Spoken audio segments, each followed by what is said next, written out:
Delhi NCR में तापमान जो है वो लगातार गिर रहा है। कल ये ऐतिहासिक रूप से 0.6 डिग्री सेल्सियस तक पहुंच गया, जो लगभग पिछले 5 दशकों में सबसे कम है।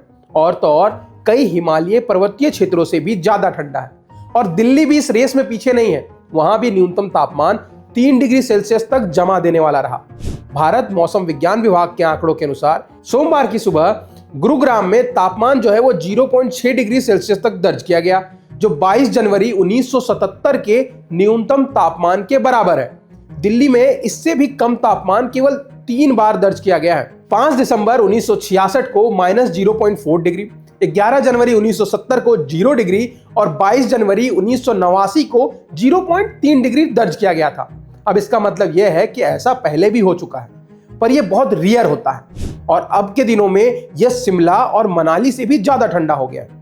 तो अब आपके दिमाग में आ रहा होगा कि ऐसा कैसे हो सकता है। तो मैं आपको बता दूं कि ऐसा होता है रेडिएशन कूलिंग की वजह से। सुनने में भारी भरकम सा शब्द लगता है ना? पर चलिए इसको समझते हैं आसान भाषा में।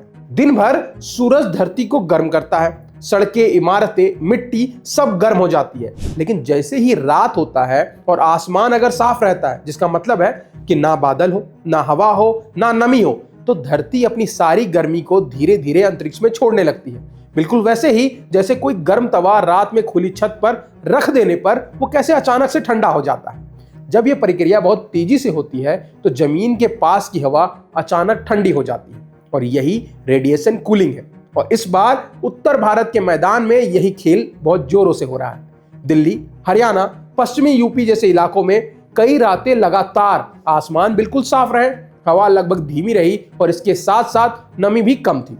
ऊपर से पहाड़ों की तरफ से जो ठंडी पछुआ हवाएं आ रही है, नतीजा ये हुआ कि दिन की जमा की हुई सारी गर्मी रात में एक झटके में ही बाहर निकल गई और तापमान तेजी से गिर गया।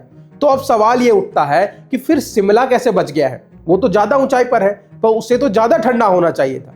यहीं पर यह कहानी दिलचस्प बनती है, क्योंकि पहाड़ों में अक्सर सर्दियों में बादल रहते हैं, हल्की बर्फ और नमी रहती है जो एक तरह का कंबल का काम करती है, यानी वो धरती की गर्मी को पूरी तरीके से बाहर नहीं जाने देती। इसके अलावा पहाड़ी इलाकों में दिन में धूप बहुत जल्दी और साफ मिल जाता है, जिससे दिन का तापमान थोड़ा ज्यादा ही ऊपर चला जाता है। जबकि मैदानों में सुबह ही घना कोहरा देखा जाता है, और दिल्ली का हाल तो हमें पता ही, जिससे सूरज दिखता ही नहीं, पूरा दिन ठंडे ठंडे में ही निकल जाता है और रात आते आते तक हालात बहुत बुरे हो जाते हैं।